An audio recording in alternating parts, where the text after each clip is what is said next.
설교자에게는 그 힘든 고민이 하나 있습니다.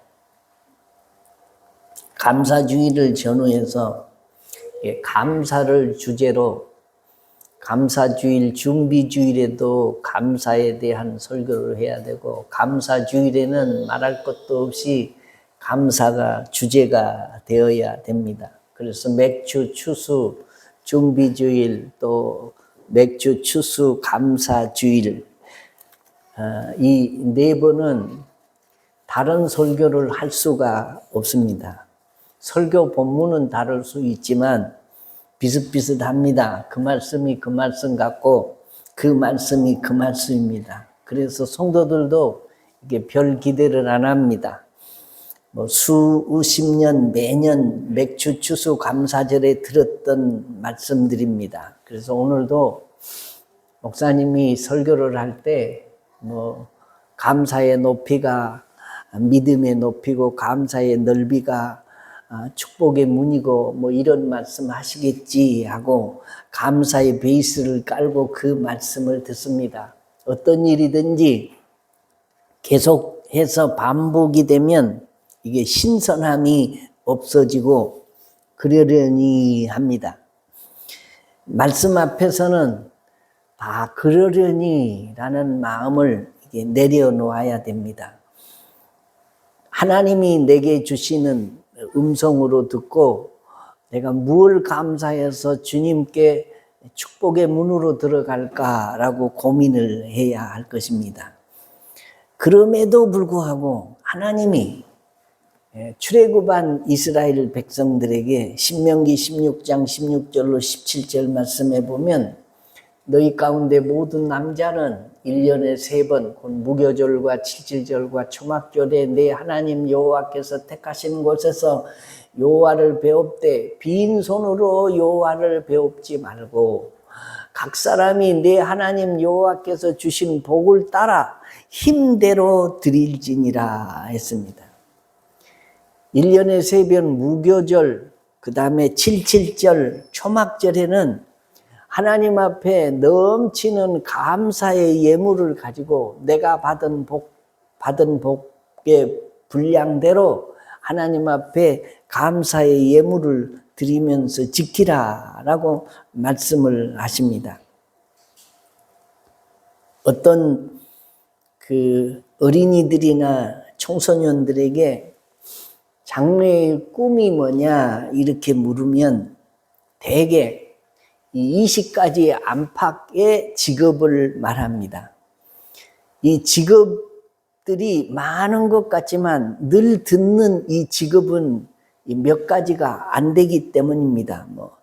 어린이들은 나는 커서 대통령 되겠다, 장관 되겠다, 장군 되겠다, 이렇게 말하는 아이들이 많습니다.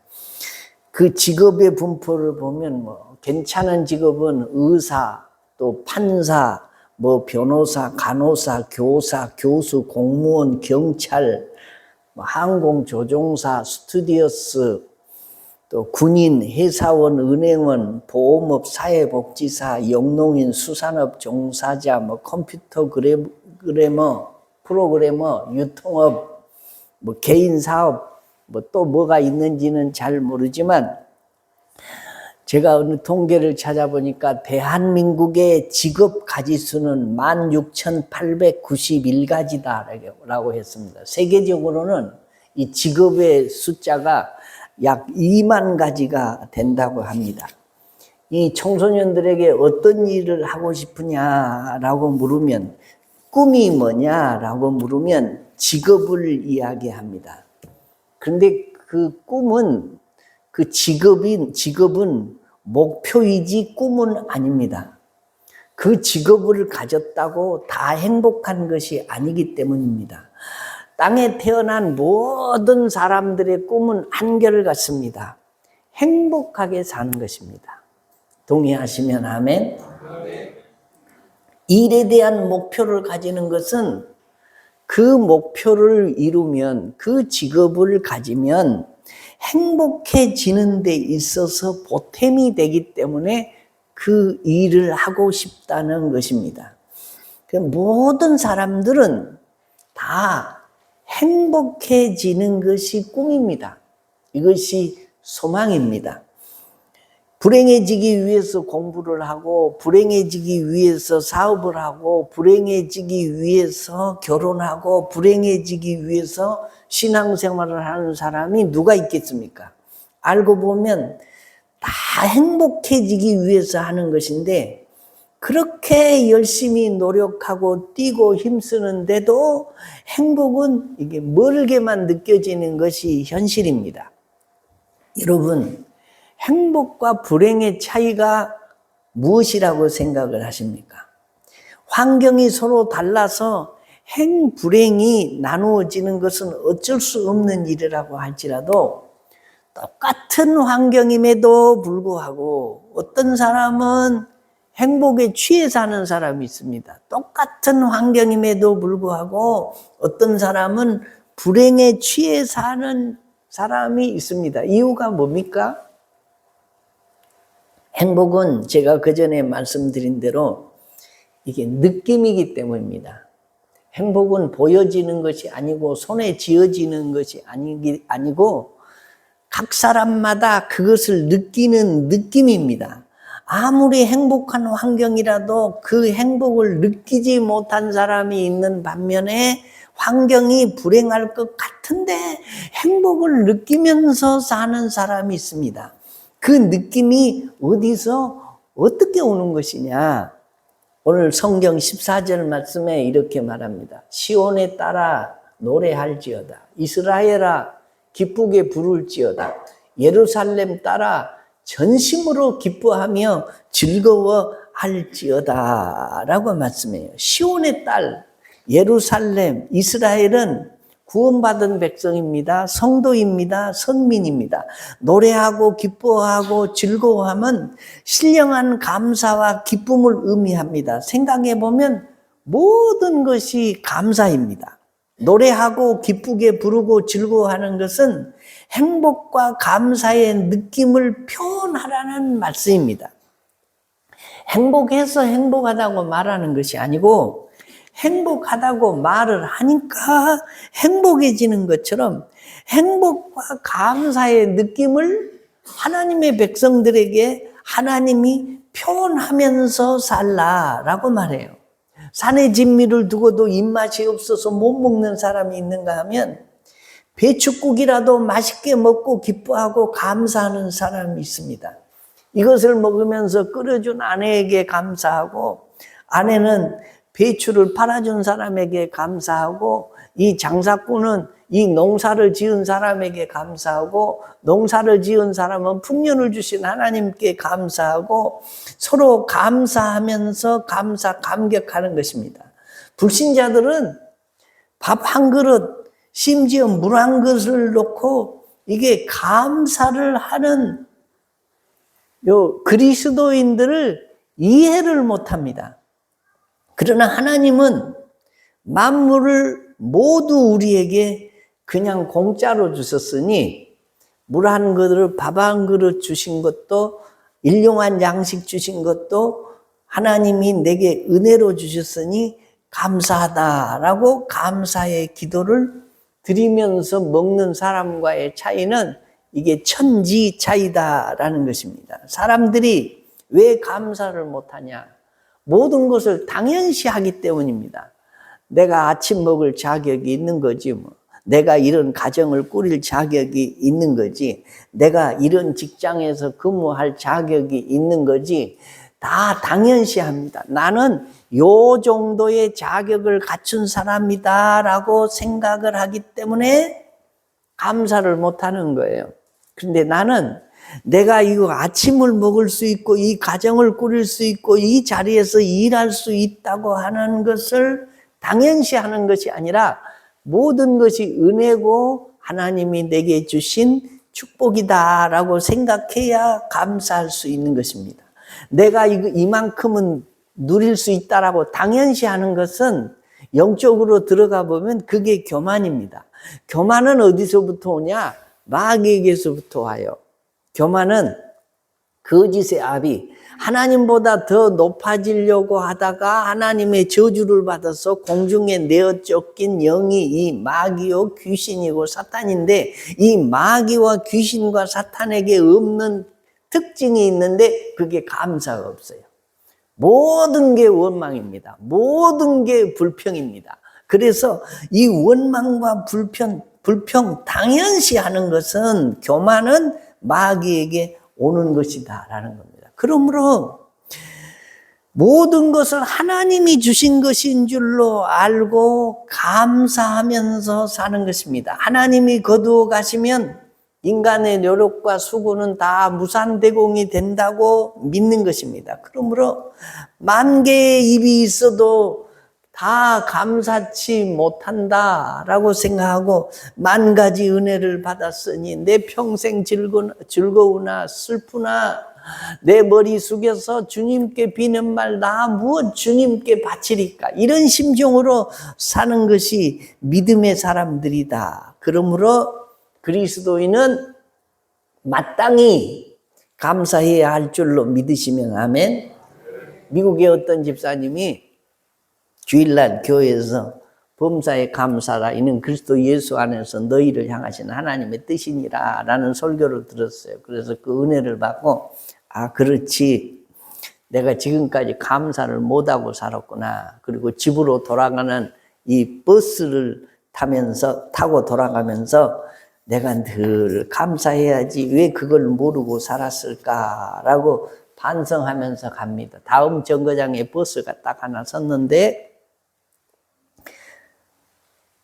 버스에 오르는 사람이 덩치가 어마무시하게 큰 한 140~50kg나 되는 흑인 여자가 버스에 오릅니다. 이 여자가 걸을 때마다 그 큰 버스가 흔들흔들 거립니다. 그런데 그 다음 뒤를 따라서 그 자녀들, 고만고만한 꼬마들이 서너 명 달라붙어 와가지고 조잘대면서 막 버스 안에서 시끄럽게 떠듭니다. 그런데 그것도 넘어서 이 여자가 뒤뚱뒤뚱 하면서 오더니 이 집사님 옆에 빈자리에 털썩하고 쿵 하고 앉는 겁니다. 그때 이 집사님이 숨이 막힐 것 같습니다. 얘들은 떠들지, 갈 길은 아직도 멀지.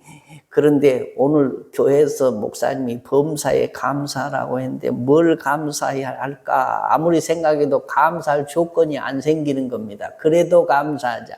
하나님 감사합니다 라고 했더니 하나님이 지혜를 주셔서 무슨 감사가 나오냐? 지금 제 옆에 앉아있는 이 여자가 내 아내가 아닌 것을 감사합니다 라는 감사가 생각났다라는 것입니다. 오늘 본문은 왜 기뻐하고 감사하라고 말씀을 하냐? 오늘 15절 말씀에 여호와가 내 형벌을 제거하였고 내 원수를 쫓아냈으며 라고 말씀해요. 형벌을 제거했으니 감사하라는 거예요. 형벌.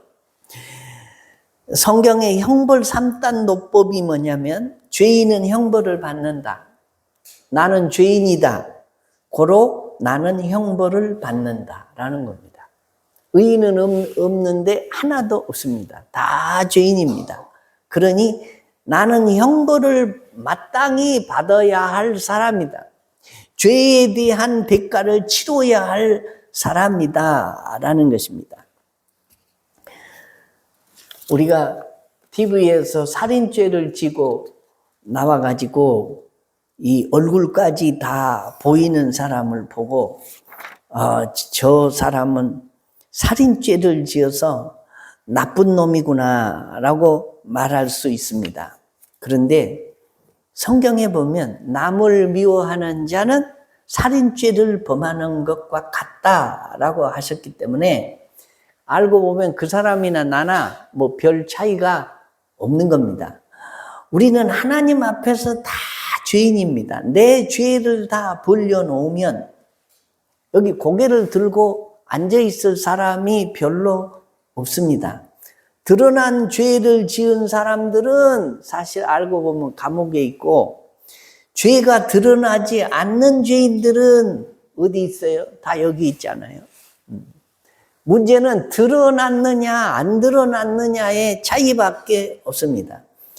미국의 한 신문사에서 당시 유명한 사람들 40명에게 국회의원, 장관 이런 사람들에게 편지를 써서 보냈습니다. 간단하게 썼습니다. 내용은 모든 것이 다 드러났다. 빨리 피해라. 그것만 딱 적어서 보냈어요.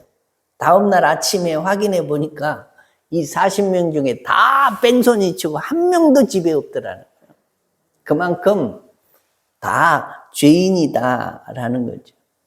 의인인 바울도 고민하고 선한 싸움을 싸우고 의롭게 살았지만 이 바울 사도가 나는 죄인 중에 괴수다라고 고백했습니다. 그리스도 만나고 그의 빛 앞에 나타난 자기 모습을 바라보고 주여 나는 죄인이로소이다. 나의 죄를 용서하시고 자유하게 하소서라고 고백을 했습니다. 성 프란시스가 어느 날 수도원에서 사라졌습니다. 그래서 제자들이 찾아다녔는데 어느 동굴에서 하나님 제발 하나님이 얼마나 위대하신지와 제가 하나님 앞에서 얼마나 큰 죄인인지 알게 하소서 하고 하루 종일 기도하고 있었습니다. 성자가 그렇게 기도했다면 우리 같은 사람들이 오죽하겠습니까? 내가 잘난 것을 발견하고 뛰는 것이 교만의 시작이고 내가 죄인임을 깨닫는 것이 겸손의 시작입니다. 성경을 라틴어로 번역한 성 제롬 수도승은 성경을 번역하면서 깊이 들어갔을 때 예수님이 아기 모습으로 나타났습니다. 이 성 제롬은 너무 감격해서 사랑하는 예수님, 제 마음을 다해 당신께 선물하고 싶습니다. 무엇을 드릴까요? 라고 했습니다. 아기 예수님이 미소를 지으면서 하늘과 땅 거기에 있는 것이 다 나의 것이니 그대가 나에게 무엇을 줄 수 있겠느냐. 그러나 저는 예수님을 사랑합니다. 그래서 뭔가 드려서 기쁘게 해드리고 싶습니다. 수도승이기에 많지는 않지만 제 돈을 다 드릴 테니 받아주세요. 예수님이 미소를 지으면서 나에겐 돈이 쓸모없으니 가난한 자에게 나눠줘라 라고 말합니다. 제롬이 대답하기를 저는 당신을 빈손으로 돌려보내지 못합니다. 아기 예수님이 엄숙한 말씀으로 그대가 내 가슴에 기쁨을 주려거든 그대의 모든 죄와 욕망을 가져다 주오. 내가 십자가 위에서 그 죄와 함께 죽겠다. 내 마음을 기쁘게 할 다른 선물은 없다. 너의 모든 죄를 내게 가져오는 것이다. 라고 말씀하셨다는 겁니다. 주님이 우리에게 감사의 예물을 원하실 때도 있지만 그것보다 더 네 모든 죄를 내게 가져오라고 하신다라는 겁니다. 이사야 53장 5절에 그가 찔림은 우리의 허물 때문이요 그가 상함은 우리의 죄악 때문이라. 그가 징계를 받음으로 우리가 평화를 누리고 그가 채찍에 맞음으로 우리가 나음을 받았도다. 이 용서와 사랑을 어찌 감사하지 않을 수 있겠습니까? 오늘 주님이 여러분의 죄와 형벌을 대신해 주신 감사로 넘치는 날 되시기를 주의 이름으로 축원합니다. 그래서 지난죄는 사함받고 주 예수와 동행하니 그 어디나 하늘나라. 할렐루야. 내 모든 형벌을 제해 주셨으니 내 죄를 용서해 주셨으니 기쁨으로 감사하고 그 감사를 표현하라 라고 말씀하십니다. 두 번째입니다. 나를 잠잠히 사랑하시기 때문에 감사해야 된다. 17절에 너희 하나님 여호와가 너희 가운데 계시니 그는 구원을 베푸실 전능자이시라. 그가 너로 말미암아 기쁨을 이기지 못하시며 너를 잠잠히 사랑하시며 라고 말씀합니다. 하나님이 너를 잠잠히 사랑하시기 때문에 감사해야 된다. 이 말씀은 하나님은 독생자까지 주시고도 그것 때문에 기뻐하시는 분, 네가 잘 되는 모습을 보고 좋아하시는 분, 하나님은 나를 사랑하시되 떠들고 외치고 광고 내고 사랑하지 않고 조용하고도 잠잠히 사랑하신다는 것입니다. 희생하시고도 기뻐하시는 사랑, 주시며 잠잠하신 사랑, 이것이 사랑의 극치입니다. 사랑은 만병의 신약입니다. 사랑이 있으면 모든 걸 이길 수 있습니다. 교인과도 사랑이고, 부부간에도 사랑이고, 형제와도 사랑입니다. 고부간에도 사랑이고, 모든 관계에서 사랑이면 해결이 됩니다. 사도 요한이 나이 많이 들어서 늙어서 설교가 할 수 없을 때에 제자들이 부축해서 강단에다가 세워놓으면 힘겹게 딱 한마디 설교를 하고 내려갔습니다. 여러분, 서로 사랑하십시오 라는 거였습니다.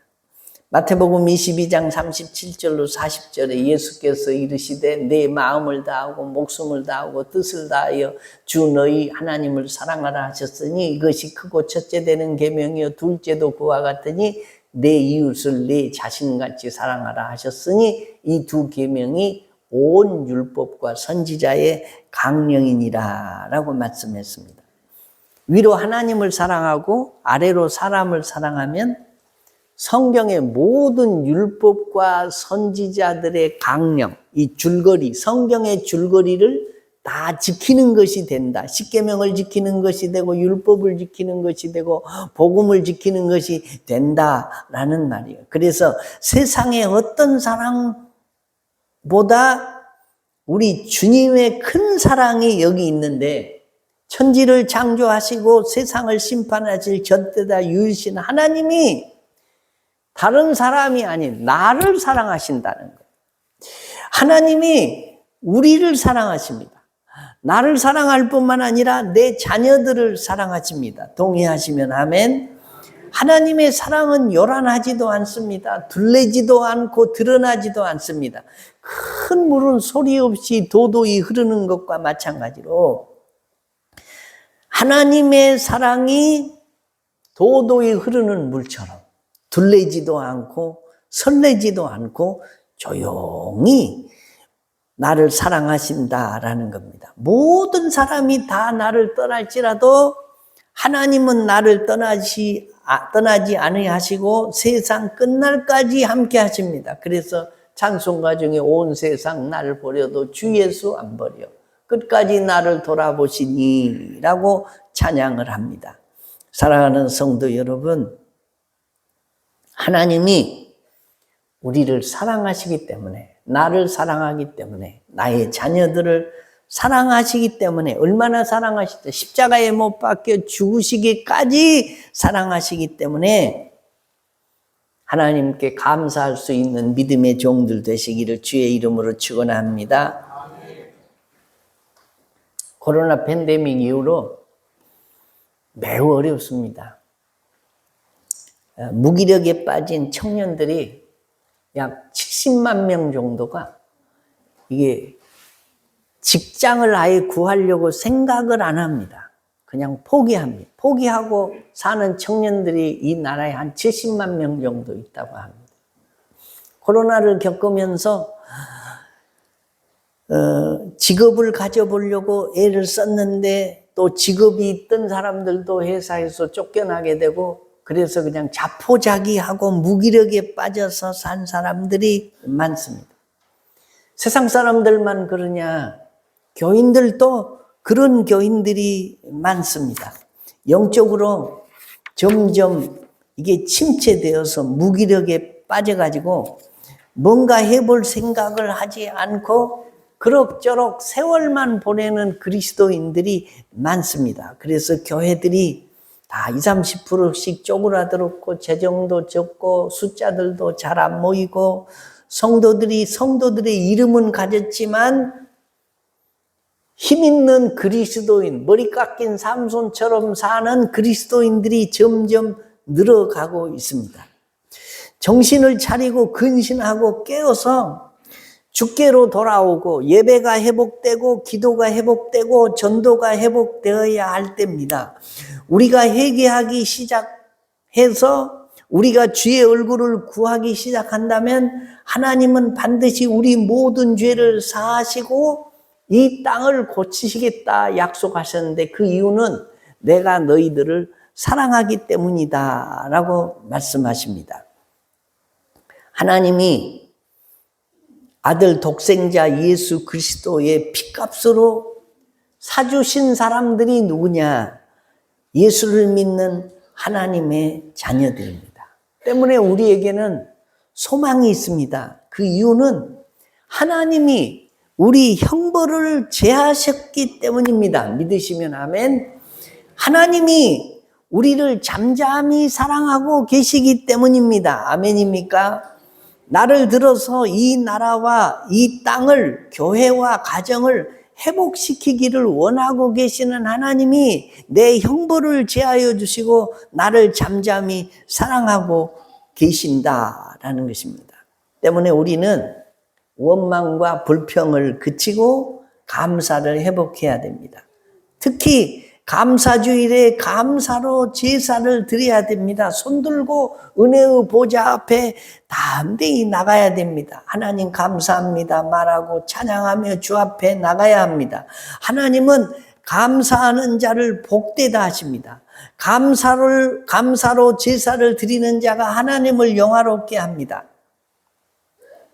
이 감사주일에 하나님 앞에 회복해야 할 것이 있는데 뭘 회복해야 되냐? 감사를 회복해야 됩니다. 감사는 이 행복의 문이 감사입니다. 행복의 문을 열 수 있는 키는 감사입니다. 감사가 없이는 행복의 문을 열 길이 없는 것입니다. 그러므로 우리가 하나님 앞에 감사할 때에 마음으로 감사하고 우리의 몸으로 감사하고 물질로 감사하고 늘 감사해야 이 축복의 문이 열리고 행복의 문이 열어지는 줄로 믿으시면 아멘. 사랑하는 성도 여러분, 스바냐 선지자가 이스라엘 백성들에게 말씀합니다. 무슨 말씀? 하나님이 우리의 형벌을 제하셨기 때문에 감사하라고 말합니다. 하나님이 나를 잠잠히 사랑하시기 때문에 감사하라고 말합니다. 그래서 그 감사를 하면 감사의 문이 열리면 행복의 문도 열리고 축복의 문도 열리고 하나님의 자녀로서 사는 형통한 삶이 열려질 것을 믿고 감사하라고 말합니다. 사랑하는 성도 여러분, 하나님이 우리에게 감사주의를 지키라는 것은 하나님이 여러분을 통해서 무슨 이익을 보자고 하는 것이 아니고 여러분에게 복 주시기로 작정하시고 그 복을 여러분에게 안겨드리고 싶어서 감사하라는 것입니다. 감사가 없는 곳에는 축복이 없습니다. 감사가 없는 곳에는 행복이 없습니다.